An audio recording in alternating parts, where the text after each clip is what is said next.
Hello and welcome back to my channel. Say hello, Socks. Here's Socks. He's been awake much of the night. He wakes up every couple of hours demanding to be fed.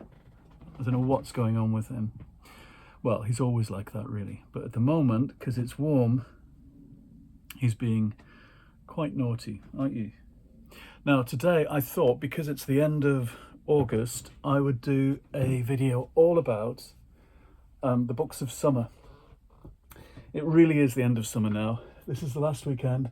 The sun's come out and we've got various friends coming to visit and to go out, and Jeremy's DJing, and I want to sit in the garden and invite some friends. So there's going to be not so much reading time, I don't think. So I want to reflect back on what reading has meant this summer. So my phone is set right there next to my shelf of read books for the year. And actually, if I lift it up, you can see that the whole year fills an entire shelf so far. That's the first 8 months, which is, what's that, 2/3 of the year. I have ditched some, or rather made another pile down here on my desk. These are the kind of less favourite ones. That's a duster. The less favourite ones appear down there, but the kind of ones that I'm still fond of are here. What I'm going to do is find my list, my bibliography, and tell you, pluck them off the shelf and talk about them. Oh, there's the thing that I've just abandoned. Right. You go there and reading list with the Guardians of the Galaxy bookmark. So the summer begins 2 pages back. It's been quite a busy time. And it begins with Mona of the Manor, Armistead Maupin. I've talked about it a lot. I was looking forward to it a lot. It let me down a bit. 40 Years of Scream, which is the massive, and I'm still reading it, the massive volume of the 1986 British horror comic, which I was obsessed with when I was 16. No, 15. It was 1984, that's why. 40 years ago. That was a special thing. And I hear they're kind of reviving it. There's a special coming out for Halloween with new stuff. So I must order that. And hopefully it will lead to an ongoing thing. Don't know. What else? Impossible Creatures. Whoops. Hyped, prize-winning everywhere. One of those books. I fell for it. But I also fell for it. I loved it. And I'm looking forward to the sequel whenever that comes. Properly epic and adventure-y. What's next? This is going to take ages. The Principle of Moments, Esme Jakimi Pearson, which I really loved. Science fiction, more fantasy really. They describe it as a mix of Doctor Who and Star Wars, and it kind of is. It pulls on lots of tropes I really like. It's in the kind of slightly decadent, messed up universe that Star Wars is, with the kind of zipping about and blithe comedy of Doctor Who. I did enjoy it. And it read really quickly actually for such a huge book. Love of the Seven Dolls, Paul Gallico from the 1950s, which I've read 2 or 3 times before, going back 30 years, and I loved it all over again. Such a strange, phantasmagorical book. And one of the books I picked out for my own private book club of obscure books that nobody would know about, that I was recommending. Jonathan Carroll was somebody I went back to and read a more recent book of his. I've been obsessed with his early 90s books for a long time and was out of touch. This is such an odd book. I don't think it will have the impact it has on me, that the earlier ones had on me, but it was good to reconnect with him in a nice edition. What else? Oh, these are some dodgier ones. From, I have to dig down in my kind of slightly rejected pile, shall we call it. Assistant to the Villain, which I know is a big deal for lots of people, by Hannah Nicole Mehra. I thought it was just all right. It left me a little bit cold, I must say. I'm not even sure why. I think I found it a bit sketchy and a bit obvious. the obvious jokes in that kind of, oh, they hate each other, now they love each other. Oh, he's a villain, but really he's nice. And the genre jokes weren't sharp enough or funny enough. At least I didn't think so.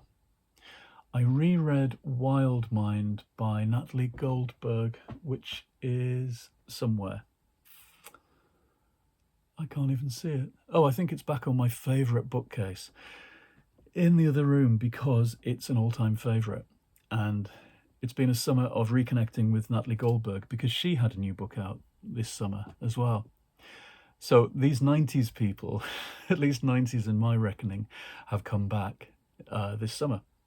Theodore Sturgeon, More Than Human. I went through a science fiction phase this summer and I bought a bunch of these Gallant's masterworks, and I'd read this 10 years ago, I think, and then remembered I'd read it back then when I was halfway through it.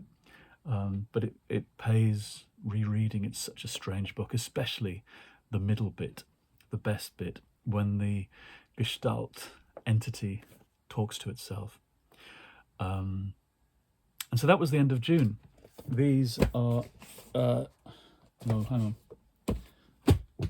That's plus a couple of others. That's June, which was an all right month. It wasn't bad. Out of them, I can't count Wild Mind because I've read it so many times before. That doesn't get to be on the list of favourites as a result. Seems a shame. These two I nominate for my best of the year, and they'll go forward to that that stage of things when I start making that list of all-time favourites this year. And what's lovely is both of them are the first in a series, so hopefully next year I can pick up the next ones. Right, July. July was quite involved. There was a lot of books because I dipped into things and I read shorter books. Longer days and shorter books. That's what July's about. Find Me by Andre Aciman. I've talked about this at length on other videos and I absolutely loved it. Other people say it's pretentious, it's naff, it's overwritten, it's underwritten, it doesn't connect with the prequel, the book that came before.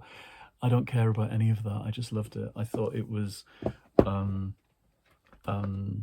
silly and sexy and true in lots of ways. There's something about the way he writes that makes me feel nostalgic, I think. Yeah, it feels like a 90s book. I'm obsessed with the 1990s this summer. It's just being old. Yeah, loved it. It reminds me of first reading queer fiction, I guess, in my 20s. I suppose that's the thing. A lot of this is about youthfulness, about being in your 20s. That's true of the books that I've really loved. People starting out.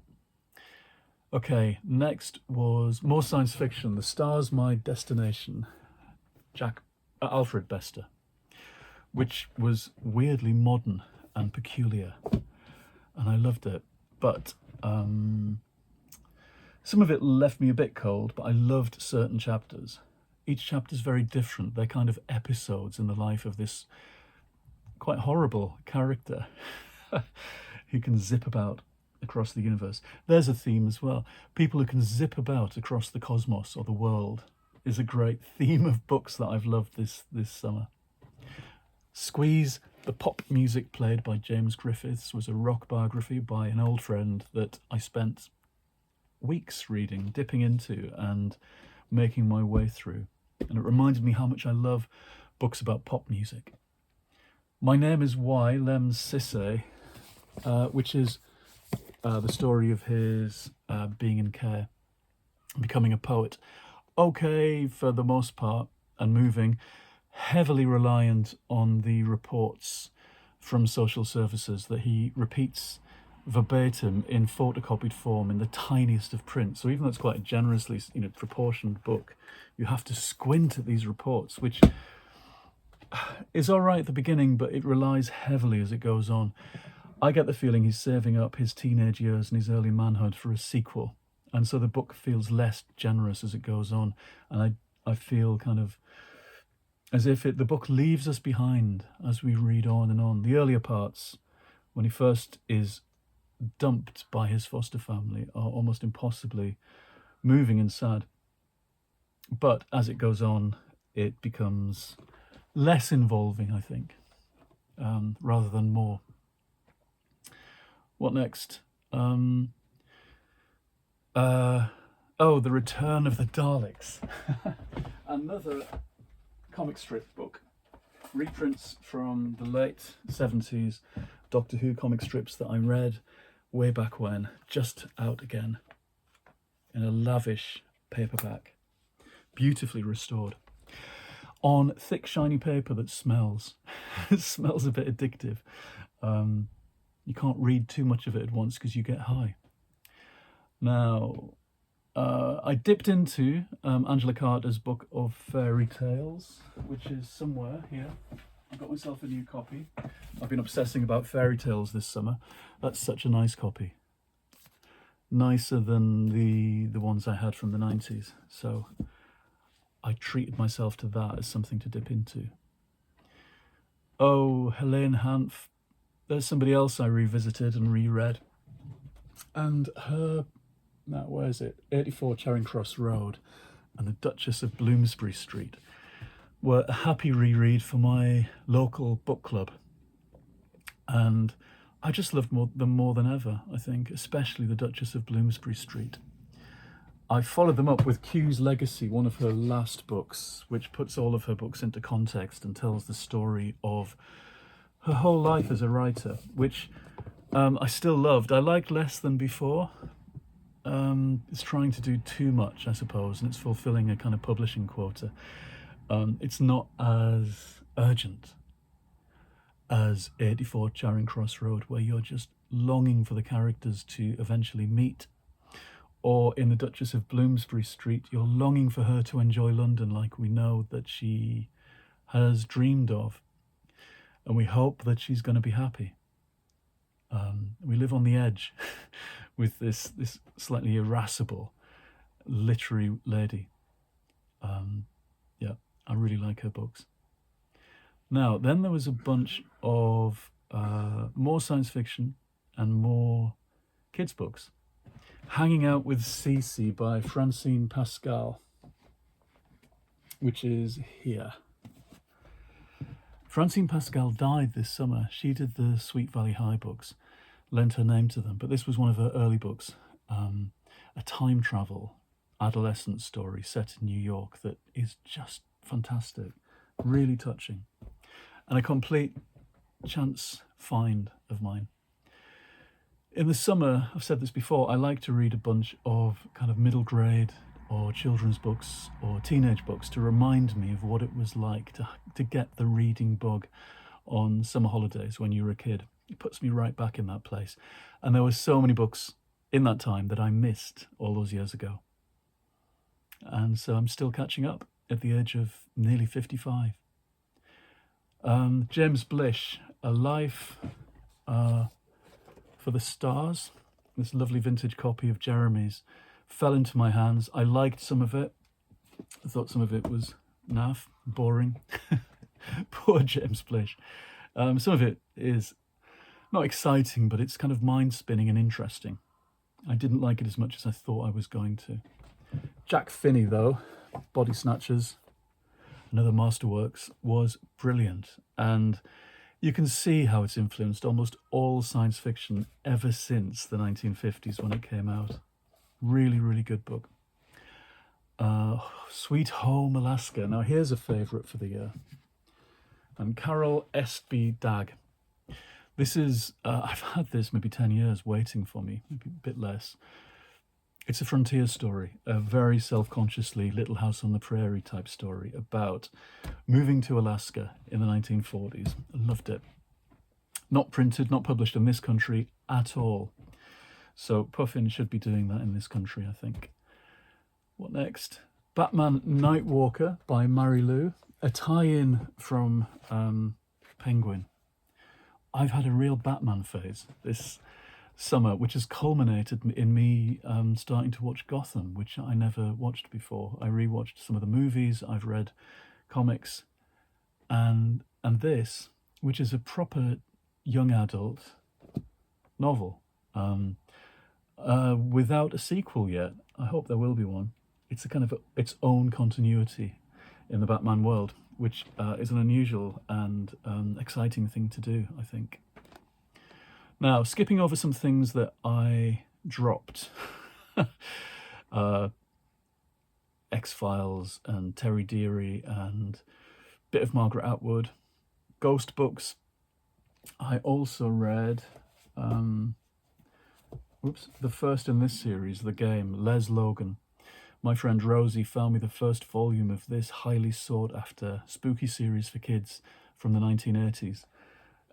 It's possessed houses, possessed children, and Ouija boards, and it's fantastic. Need to find the rest. What next? The lazy tour of two idle apprentices, Dickens and Wilkie Collins, writing in tandem about their adventures in the northwest of England in the 1850s. There's some wonderful ghost stories in this, and some good travelogue, and some boring bits. That's the 19th century all over, isn't it? Food, travelogue, spooky bits, and boring bits. That's Victorian writing in essence, as far as I'm concerned. I returned to the very beginning of Jonathan Carroll's books and found myself a copy of The Voice of Our Shadow, which I first read in 1991, and I thought I'd forgotten about, but when I reread this very spooky ghost story set in Vienna, I remembered almost all of it. It's amazing, these things are really trapped in little cells, little rooms inside our heads, waiting to be reopened. I've made a point of re-finding and rebuying his early books, and I'm going to eke them out and reread them all. He's a very special writer. That's one of the nice things about this summer. I've gone back to people who I think of as special, who I've treasured over the years. Natalie Goldberg, Jonathan Carroll, and Helene Hanff. And I've got to remember to treasure them and go back to them and remember what I've learned from them. Right, and then I had a span of 4 puffins, like I always do. Lucy M. Boston, and they're all kind of spooky ones. Penelope Lively, Uninvited Ghosts. You Remember Me, Nicholas Fisk, and Paul Jennings' Unbelievable, which is a bit spooky, but mostly funny and gross and good fun. And then we were into August, which I talked about the other day. August is quite straightforward and shorter because I read bigger books and more involving books on the whole. I read Fay Weldon. I'll hold them up again. Fay Weldon Puffball, which might make it onto my best of the year, but I'm not sure. Board Gay Werewolf, which I enjoyed, but it won't be on my list of best of the year. Starless World, Gordon Eklund, a vintage Star Trek, which I loved when I was 15. I was more tepid towards, but I was glad I read it again at the age of 55, 54. Dead End Memories, Belmi Yoshimoto. There's a 4th person from the 90s, from my kind of earlier reading life that I've reconnected with, that I just adored again, finding her now. And there's an extra kind of depth and maturity even to how she's writing, although she wasn't lacking in those before. So that was great to reconnect with her. Oh, I've talked about Bernie Taupin and Scattershot a lot. I really loved it. And Writing on Empty. Natalie Goldberg and her new book, when it came out, I snaffled it immediately and loved it last weekend. And at the moment, of course, I've talked about it before and my reasons for being fed up with it. The Hunam Dong bookshop. I still have a bunch of pages at the end. I'll dip into it again, see if I want to finish it. But I feel let down by it. I feel let down by books about bookshops this year. I have to say, maybe it's books that have been hyped. I feel let down by. And I'm best off relying on the things that I I knew I'd love because they were tried and tested voices. I still have to try new people. I mean, that's Catherine Rundell and Esme Jakimi Pearson. That's how you come across people like them. But at the same time, you have to value the people you know you like. Natalie Goldberg, Banana Yoshimoto, Jonathan Carroll, and Helene Hanff. They're very special voices, and when you find them, you have to hang on to them. Okay, now I've got heaps of books on my desk. I've got to tidy them up again, and they're not going to even fit on that shelf again, are they, Socks? Socks is sitting in the piles of books of summer. And he's quite happy, look, isn't he? He's used to it. What do you think, Socks? He's been with me the whole time I've read these, and some of them got read aloud to him, which he likes. He likes it when I talk to him and read stories to him. He's not always sure what's going on, but he does like it. Anyway, I've gone on too long. That's my summer this year, which has been quite involved. And I'm glad, because I've had lots of work to do, and reading is the thing, believe it or not, I do to unwind, as well as watching TV and films. But it's all kind of grist to the mill, as I've said. Reading is rocket fuel for writers. That's what I believe. Right, I'm going to get these back on the shelf in some kind of order, and then I'm going to sit down and read for a bit before we go out and get on with what I hope is going to be a nice and sociable weekend. So we're going to say goodbye, aren't we, Socks? What do you think? He's very stately today. I think he's just tired. Okay, goodbye everyone, and we'll see you again soon in the next episode.